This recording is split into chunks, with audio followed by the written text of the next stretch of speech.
Hi student, T20 Hindi channel पर आप सभी का स्वागत है। और आज हम इस वीडियो में देखने वाले हैं कक्षा 10वीं विषय हिंदी का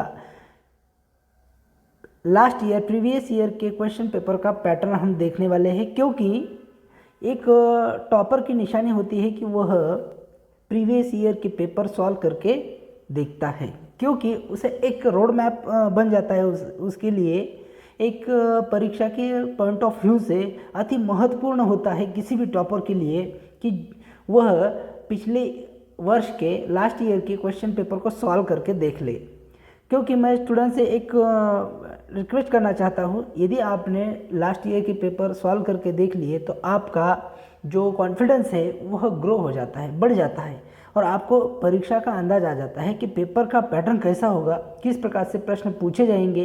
इसीलिए हमारे चैनल से जुड़े रहिए, क्योंकि यहाँ पर हम प्रीवियस ईयर के 5 जो पेपर है, मतलब जो प्रैक्टिस सेट है, वह 5 हम यहाँ पर सॉल्व करके देने वाले हैं और पेपर पैटर्न दिखाने वाले हैं, और इसीलिए हमारे चैनल से आप जुड़े रहिए। तो देखते हैं आज का फर्स्ट जो पेपर है प्रैक्टिस सेट, उसे हमने कैसे कौन कौन से क्वेश्चन को यहाँ पर लिया है। तो देखिए कुछ इस प्रकार से आप इसका स्क्रीनशॉट लेके आप यहाँ पर सॉल्व कर सकते हैं। यदि आपको उत्तर नहीं आता है तो आप हमें कमेंट बॉक्स में लिखिए, हम आपको उत्तर आपको प्रोवाइड करेंगे। तो देखते हैं पेपर का पैटर्न किस प्रकार है। तो मैं स्टूडेंट को दिखाना चाहूँगा कि आपका हिंदी का जो पेपर है वो स्कोरिंग सब्जेक्ट है। इस पेपर को, हिंदी विषय को स्कोरिंग सब्जेक्ट के तौर पे छात्रों ने देखना चाहिए, क्योंकि हिंदी में अंक को अर्जित करना बड़ा ही आसान है। तो देखिए 3 घंटे 80 अंकों के लिए आपका पेपर होगा। यहाँ पर देखिए कुछ सूचनाएं होती है, वो सूचनाओं को आपको फॉलो करना है। बहुत ही महत्वपूर्ण सूचनाएं होती है, आप उसे पढ़ते नहीं हो तो यहाँ पर पढ़ लेना है, ताकि आपको मालूम होना चाहिए पेपर किस प्रकार से लिखना चाहिए।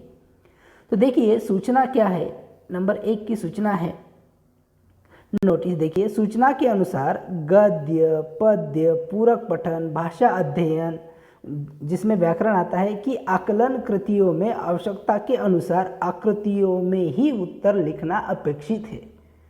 आकृतियाँ आपको बनानी है तो आकृतियों में ही उत्तर लिखना अपेक्षित, तभी जाकर आपको जो अंक दिए हैं वो अंक आपको मिलेंगे। देखिए आगे दूसरी जो सूचना है, सभी आकृतियों के लिए पेन का ही प्रयोग करें। यहाँ पर स्पष्ट उल्लेख किया गया है कि आपको पेन का प्रयोग करना है, न कि पेंसिल का। तो पेन का प्रयोग आपको आकृति के लिए करना है, पेंसिल का नहीं, स्पष्ट सूचना दी गई है। रचना विभाग में पूछे गए प्रश्नों के उत्तर के लिए आकृतियों की आवश्यकता नहीं है। जो रचना विभाग है अपना, उसे आपको आकृति बनाने की आवश्यकता नहीं है। जो रचना विभाग है हमारा 5 नंबर का विभाग होता है, जो लगभग 26 अंकों के लिए दिया जाता है। हर बात को हमने यहाँ पर गहराई से इसका आकलन किया है और आपको बताने का प्रयास किया है। तो हमारे चैनल इस वीडियो को अंत तक देखिए और चैनल से जुड़े रहिए। हर कंसेप्ट आपकी क्लियर होने वाली है यहाँ पर, और हम गारंटी देते हैं कि आपको यह स्कोरिंग सब्जेक्ट जो है, आप हमारे साथ जुड़ने के कारण आपको कोई भी दिक्कत हो तो हमसे पूछ सकते हो, और आप इस सब्जेक्ट में 90+ मार्क्स ले सकते हो। तो देखिए पहला क्वेश्चन क्या है, सूचना देखते हैं तीसरी। चौथी, शुद्ध, स्पष्ट एवं सुवाच्य लेखन अपेक्षित है। अपेक्षित है, लेखन हमारा कैसा होना चाहिए, शुद्ध, स्पष्ट एवं सुवाच्य होना चाहिए। ये अपेक्षा है उनकी, नहीं है तो कोई बात नहीं है, डरिए मत। चलिए देखते आगे। विभाग नंबर 1 गद्य विभाग, जो पूछा जाता है 20 अंकों के लिए। विभाग नंबर 1 गद्य विभाग होता है, वह 20 अंकों के लिए पूछा जाता है। पहला प्रश्न ऐसा होता है, निम्नलिखित पठित पद्यांश, जो आपको पढ़ाया गया है एग्जाम में, आपको किताब के अंदर का ही एक पद्यांश दिया जाएगा, जो आपने पढ़ा है उसे पठित गद्यांश पढ़कर दी गई सूचनाओं के अनुसार कृतियाँ कीजिए। कृतियाँ कीजिए यहाँ पर बताया गया है। तो देखते हैं, ये पद्यांश है, आपको इसका स्क्रीनशॉट लेकर आपको या फिर किताब लेकर आपको देखना है कि कहाँ से स्टार्ट होता है। लक्ष्मी शांत खड़ी अपने जख्मों पर तेल लगवाती रही, ये जो पैराग्राफ है आपको लेसन मालूम होना चाहिए, लक्ष्मी चैप्टर का ये लेसन है, तो वहाँ से आपको ये देखना है। ऐसा कोई भी चैप्टर का आपको ये पठित गद्यांश दिया जाएगा तो देखिए, और उसके नीचे आपको एक संजाल दिया जाएगा 2 अंकों के लिए। देखिए संजाल दिया जाएगा गद्यांश के नीचे, संजाल पूर्ण कीजिए, कितने अंकों के लिए? 2 अंकों के लिए। परिच्छेद से प्राप्त ज्ञान सिंह संबंधी जानकारी। यदि आपने गद्यांश पहले ही तैयारी करके रखी है तो वह दिक्कत नहीं आएगी आपको। हमारे चैनल पर इसके ऑलरेडी वीडियो बनाया हुआ है, स्वाध्याय के रूप में भी ऐसे क्वेश्चन हमने लिए हैं, तो वो वीडियो आप देख सकते हो। तो इसके आपको ऐसी आकृति आपको बनानी होगी संजाल पूर्ण करने के लिए, इसी प्रकार से आपको आकृति बनानी होगी और 4 उसके जानकारी लिखनी होगी, 4 कॉलम में 4 जानकारी, 1 2 3 और 4। देखिए इसका उत्तर आप स्क्रीनशॉट लेके आप नोटबुक में लिख सकते हो। यदि नहीं आता है उत्तर तो आप हमें कमेंट बॉक्स में पूछ सकते हो, कोई भी क्वेश्चन नंबर डालकर। चलिए देखते हैं, इसी के ऊपर और क्वेश्चन पूछे जाते हैं। तो 2 अंकों के लिए क्वेश्चन हो गया। कुल गद्य पे पहले विभाग में 20 अंक होंगे, तो हमारे पहला क्वेश्चन जो है संजाल के लिए 2 अंक हो गए। आगे वाला क्वेश्चन देखते हैं। अब देखिए आगे वाला क्वेश्चन किस प्रकार से है, मुद्दों के आधार पर आकृति पूर्ण कीजिए। यहाँ पर भी आपको ऐसी ही आकृति बनानी होगी और जो मुद्दे हैं उसके सामने आपको लिखना होगा। करामत अली की गाय का वर्णन, उसका नाम, उसकी उम्र, नस्ल और स्थिति किस प्रकार से अभी वो थी, ये सब कुछ आपको आकृति सेम इसी प्रकार से आपको आकृति बनाकर 1 2 3 4 5, तो ये 5 कॉलम बनाकर आपको 4 कॉलम बनाकर आपको यह और ये 5वां कॉलम करामत अली की गाय का वर्णन, इस प्रकार से आपको कॉलम बनाकर ये आकृति पूर्ण करनी है और उसकी विशेषता यहाँ पर लिखनी है हर कॉलम में। देखिए अगला क्वेश्चन देखते हैं। अब देखिए क्वेश्चन ऐसे ही आएंगे, सिर्फ बदल कर आ सकते हैं। तो देखिए तीसरा में पहला क्वेश्चन आएगा, निम्नलिखित शब्दों के समानार्थी शब्द लिखिए। परिच्छेद के आधार पर ही आएंगे, बरस और गाय, इसका आपको समानार्थी शब्द लिखना है क्या है। तो अगला क्वेश्चन आएगा, निम्नलिखित शब्दों के वचन बदल कर लिखिए। आपको वचन बदलना है। देखिए व्याकरण का अलग विभाग है, फिर भी इसके अंदर व्याकरण आया हुआ है, वचन बदलना है। निशानी और समस्या, इसके लिए 1 अंक है, समानार्थी के लिए 1 अंक है। और चौथा जो प्रश्न होता है गद्य पे आधार पर, वह बड़ा अति महत्वपूर्ण है, क्योंकि वह आपका स्वमत वाला प्रश्न होता है, आपका ओपिनियन यहाँ पर लिखना होता है। चौथा प्रश्न, तो प्रश्न क्या है, पशुपालन के विषय पर 6 से 8 पंक्तियों में अपने विचार लिखना होता है आपको, 6 से 8 पंक्तियों में, उसके लिए 2 अंक होते हैं। तो ये क्वेश्चन बड़ा महत्वपूर्ण है, इसे नोट डाउन करके लिख लीजिए और इसका उत्तर आप नोटबुक में लिखिए, इसकी प्रैक्टिस कीजिए। नहीं आता है तो कमेंट बॉक्स में लिखिए, आपको उत्तर मिल जाएगा। अगला क्वेश्चन देखते हैं।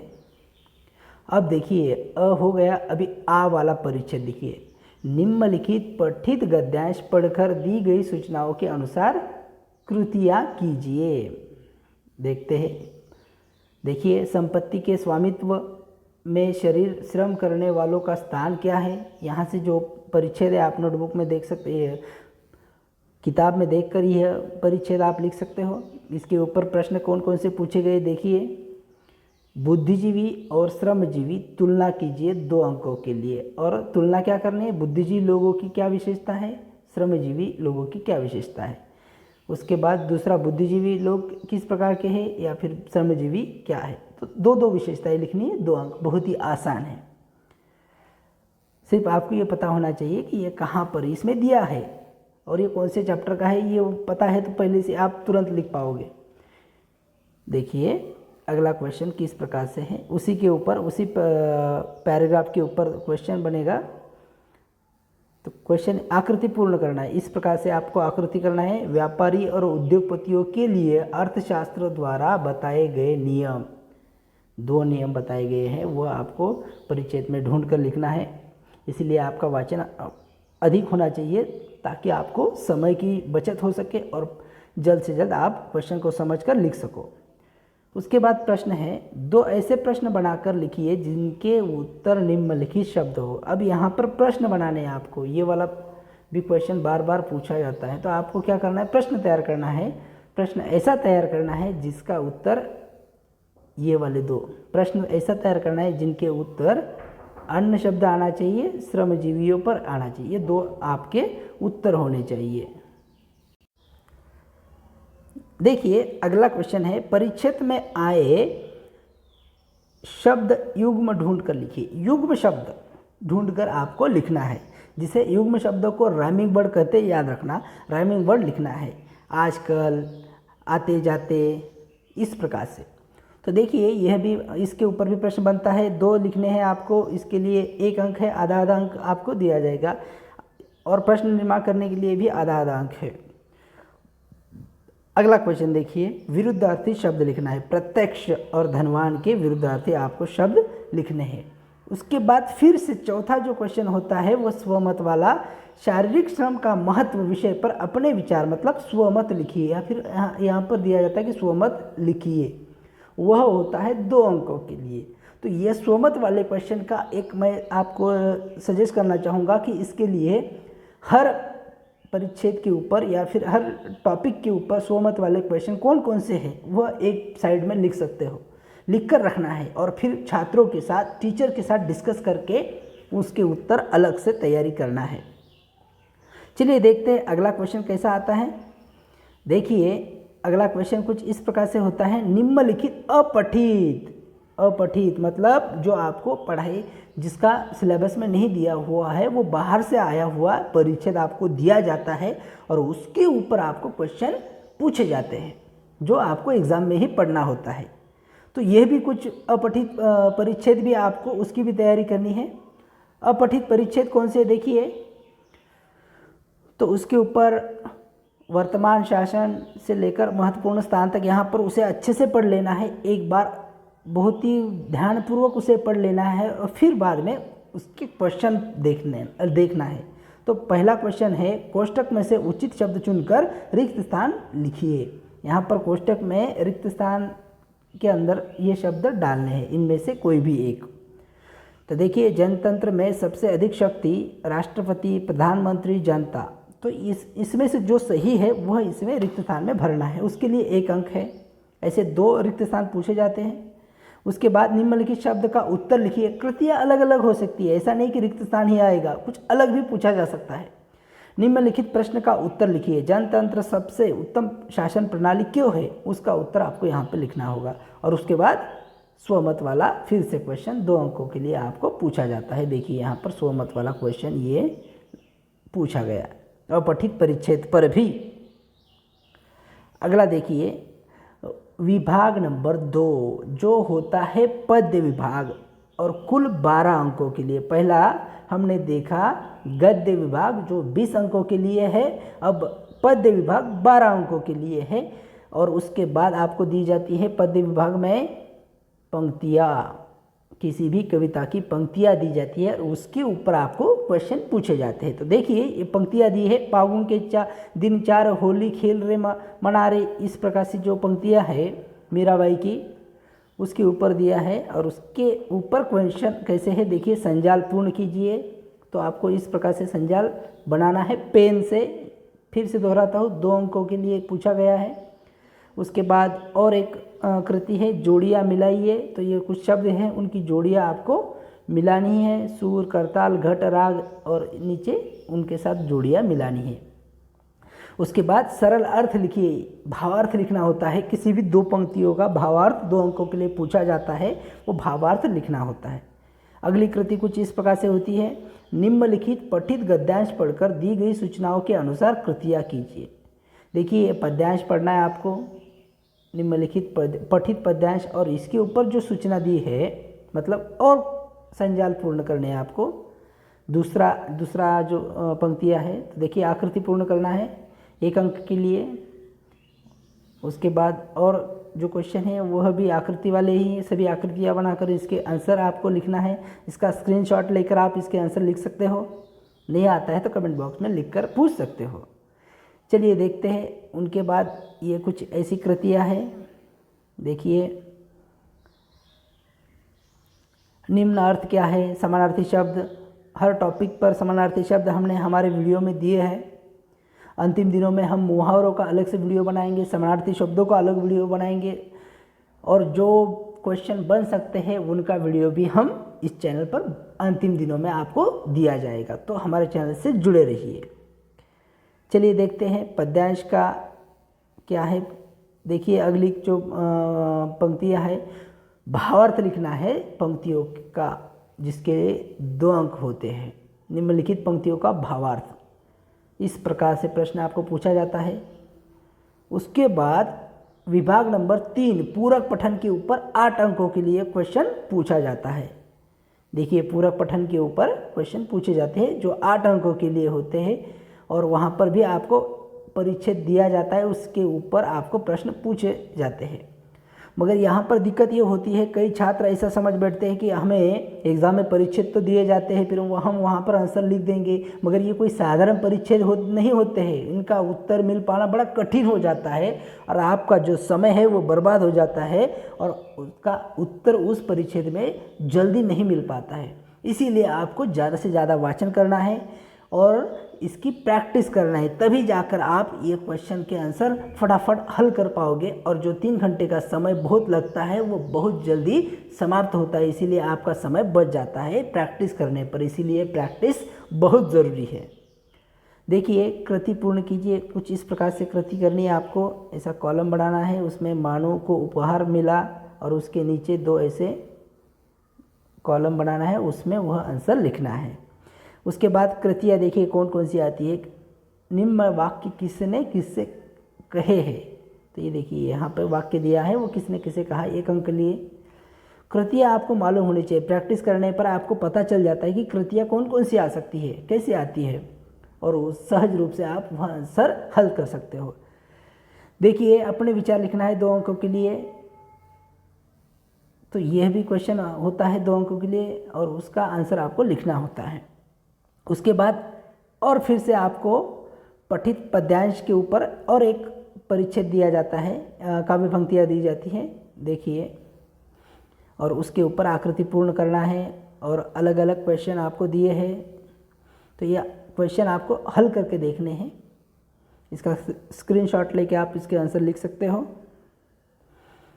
आकृति संजाल पूर्ण करना है 1 अंक के लिए, फिर से 1 अंक के लिए। फिर नारी सम्मान के बारे में अपने विचार स्वमत 2 अंकों के लिए दिया जाता है। स्वमत वाले क्वेश्चन एक अलग पेज पर आप लिख कर रख सकते हो, और जिसका उत्तर नहीं आता है वह टीचर से या फिर हमारे चैनल से डिस्कस करके आप लिख सकते हो। अब देखिए अति महत्वपूर्ण जो विभाग है वह है भाषा अध्ययन, यानी कि व्याकरण, जो 14 अंकों के लिए है। अब यहाँ पर आपको पता होना चाहिए कि व्याकरण में कौन कौन से चैप्टर पर आप कौन से विभाग पर, व्याकरण का कौन सा चैप्टर है, कौन सा विभाग है, उसके ऊपर आपको क्वेश्चन पूछे जाने वाले हैं। तो देखिए 14 अंकों के लिए है। पहला जो है, सूचना के अनुसार कृतियाँ कीजिए। यहाँ पर देखिए शब्द भेद के लिए 1 अंक के लिए पूछा जाता है, और अव्यय का वाक्य में प्रयोग करना, तो आपको अव्यय मालूम होने चाहिए। उसके बाद संधि 1 अंक के लिए पूछी जाती है, या फिर 2 अंकों के लिए भी पूछी जा सकती है। आपको शब्द भेद, अव्यय, संधि, उसके बाद सहायक क्रिया 1 अंक के लिए यहाँ पर दी गई है। ये सभी उदाहरण आपको सॉल्व करके देखने हैं। उसके बाद देखिए प्रेरणार्थक क्रिया, प्रथम उसका द्वितीय रूप क्या है, प्रेरणार्थक जो क्रियाएं हैं तो उसका प्रथम प्रेरणार्थक रूप क्या होगा और द्वितीय प्रेरणार्थक रूप क्या होगा क्रिया का, तो वह यहाँ पर। उसके बाद मुहावरे जो है वो 1 अंक के लिए, यहाँ पर 2 मुहावरे दिए हैं। किसी एक मुहावरे का अर्थ लिखकर आपको देना है और उसका वाक्य में भी प्रयोग करना है। उसके बाद देखिए निम्नलिखित वाक्य पढ़कर प्रयुक्त कारकों का एक कारक पहचान कर उसका भेद लिखना है। आधा अंक यहाँ पर दिया जाता है। उसके बाद विराम चिन्ह के ऊपर भी एक क्वेश्चन बनता है। देखिए विराम चिन्ह के लिए एक क्वेश्चन दिया जाता है। विराम चिन्ह का प्रयोग करके वाक्य फिर से लिखना होता है। उसके बाद विराम चिन्ह का हो गया, उसके बाद पूछा जाता है काल परिवर्तन करने के लिए 2 अंक दिए जाते हैं। तो ये संपूर्ण व्याकरण की जो सीरीज़ है वह हम जल्द ही हमारे चैनल पर लाइव देने वाले हैं, तो हमारे से जुड़े रहिए। तो काल का जो है वह 2 अंकों के लिए दिए जाते हैं। उसके बाद भेद पहचानना है, रचना के आधार पर वाक्य का भेद पहचानना है, इसके लिए 1 अंक है। व्याकरण के अलग अलग जो प्रकार है तो वह सब आपको मालूम होने चाहिए। 14 अंक को किस प्रकार से बांटा गया है अलग अलग अंकों के लिए, 1-1 अंक के लिए अलग अलग उदाहरण दिए हैं। उसके बाद देखिए, निम्नलिखित वाक्यों में से किसी एक वाक्य का अर्थ के आधार पर दी गई सूचना के अनुसार परिवर्तन करना है। प्रश्नवाचक क्रिया करना है, विस्मयवाचक क्रिया करना है आपको। देखिए, वाक्य शुद्ध करके वाक्य फिर से लिखना है 2 अंकों के लिए, वर्तनी के आधार पर दिए हैं। इस प्रकार से 14 अंकों का विभाजन उन्होंने किया है। और अंतिम जो विभाग है वह है ज़्यादा अंकों का, वो है रचना विभाग, जो है 26 अंकों के लिए 26। देखिए, तो उसमें पत्र लेखन आपको दिया जाता है। उसके बाद देखिए 4 अंकों के लिए पत्र लेखन है। उसके बाद आपको गद्यांश पढ़कर ऐसे 4 प्रश्न निर्माण कीजिए जिनके उत्तर गद्यांश में हो। 1-1 वाक्य में प्रश्न तैयार करना है और जिनके उत्तर गद्यांश में छिपे हो, ऐसे प्रश्न तैयार करने हैं। उसके बाद वृत्तांत लेखन, मुद्दों के आधार पर वृत्तांत देना है आपको। उसके बाद प्रश्न दिया जाता है कहानी लेखन, 5 अंकों के लिए कहानी मुद्दे दिए जाते हैं और कहानी को एक उचित शीर्षक भी देना होता है, टाइटल, कहानी का नाम। उसके बाद विज्ञापन, 5 अंकों के लिए विज्ञापन बनाना। उसके बाद निबंध होता है 7 अंकों के लिए। देखिए, कुत्ते की आत्मकथा, दहेज एक अभिशाप, पुस्तक प्रदर्शनी में 1 घंटा, या कोरोना एक महामारी। इस प्रकार से आपको प्रश्न दिए जाते हैं। तो कुल मिलाकर इस प्रकार से अब हमारा परीक्षा का पैटर्न होता है, पेपर कुछ इस प्रकार से होता है। आपको एक अंदाज़ा आया होगा इस वीडियो के माध्यम से। और ये वीडियो आप जिसमें जो क्वेश्चन दिए हैं वो सॉल्व करके देख सकते हो। यदि नहीं आया है तो फिर से मैं एक बार दोहराता हूँ कि आप हमें कमेंट बॉक्स में बताइए। इस संपूर्ण पेपर जो है हम इसे सॉल्व करके आपको प्रोवाइड करेंगे। तो हमसे जुड़े रहिए। कोई भी डाउट है, कोई भी सुझाव है तो आप हमें कमेंट बॉक्स में लिख सकते हैं। आपके सुझाव का स्वागत किया जाएगा। हम एक बार फिर से ये वीडियो देखने के लिए सभी का धन्यवाद। मिलते हैं अगले वीडियो में, तब तक के लिए धन्यवाद।